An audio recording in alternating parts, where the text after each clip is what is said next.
दोस्तों आज का जो क्वेश्चन है वो मैथ्स का क्वेश्चन है। ये ऐसा ट्रिक है जो आपने शायद पहले नहीं देखा होगा और ये ट्रिक कई लेसनों में लग सकता है। तो चलिए हम लोग देखते हैं क्वेश्चन। यदि किसी आयत की लंबाई 20% बढ़ा दी जाती है और चौड़ाई 10% घटा दी जाती है तो उसके क्षेत्रफल पर, अब ध्यान दीजिएगा क्वेश्चन में हम लोग को क्षेत्रफल के बारे में बोल रहा है। तो क्षेत्रफल जो होता है आपको आयत के लिए लंबाई गुने चौड़ाई होता है।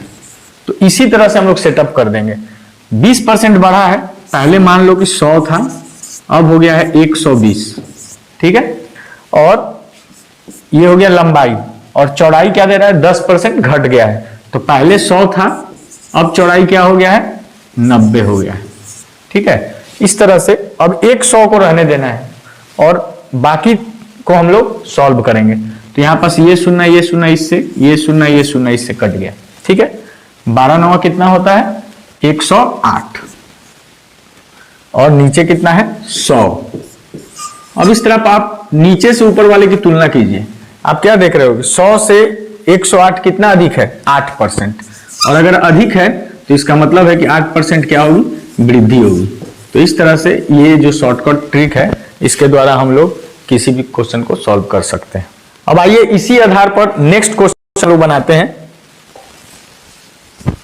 नेक्स्ट क्वेश्चन में देखिए, आयत की लंबाई और चौड़ाई दोनों 20% बढ़ गई है। इस बार दोनों बढ़ गया है। पहले क्वेश्चन में एक बढ़ा था और एक घटा था, इस बार क्या है, दोनों बढ़ गया है। तो कोई प्रॉब्लम नहीं है, वैसे ही करना है। पहले का 100 ले लेते हैं और बाद में मान लीजिए कि 20 बढ़ा है तो हो गया आपको 120, ठीक है। लंबाई भी बढ़ा, चूंकि आपको बताए थे कि लंबाई गुने चौड़ाई होगा और गुना चौड़ाई भी बढ़ेगा, तो चौड़ाई भी कितना हो गया, 120 और था कितना, 100। एक 100 को रहने देना है तुलना करने के लिए और एक 100 को काट देना है। 2 शून्य से 2 शून्य कट गया, 12 को 12 से गुना करेंगे तो आपको आ जाएगा 144 अब बट्टा 100। फिर से नीचे से तुलना करेंगे ऊपर वाले को, क्या आप देखोगे 44% बढ़ गया है, यानी 44% की क्या हो गई, वृद्धि हो गई, ठीक है। तो ये दोनों क्वेश्चन जो आपने सॉल्व किया इस ट्रिक से, इसमें दोनों में वृद्धि हुआ है। आपको कंफ्यूजन होगा कि कमी वाले में क्या होगा, कमी वाले में भी यही ट्रिक करना है हम लोगों को। चलिए उसके लिए भी एक और क्वेश्चन हम लोग ले लेते हैं। देखिए यहां पास त्रिभुज की ऊंचाई 40% घटा दी गई है और आधार 40% बढ़ा दिया गया है।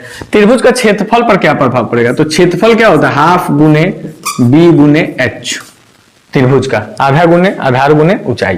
तो हम लोग को जो कांस्टेंट है इससे कोई मतलब नहीं है, हम लोग को केवल वेरिएबल पार्ट लेना है, जो चर राशि है उसको लेना है। तो हम लोग बी गुने एच, यानी सेम उसी तरह से पहले 100 था आधार, अब आधार कितना हो गया है, 40% बढ़ा दिया गया है तो कितना हो गया, 140।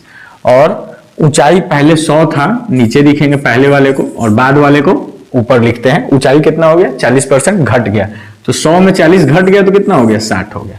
फिर से एक 100 को रहने देना है वैसे ही और 2 शून्य से 2 शून्य को कटा देना है। 14 छक कितना होता है, 84, ठीक है। और नीचे वाला 100। अब फिर तुलना करते हैं नीचे से ऊपर वाले को, तो इस बार क्या देख रहे हैं, कम हो गया है। कितना कम हो गया है, 16%। तो हम लोग क्या लिखेंगे, 16% की कमी।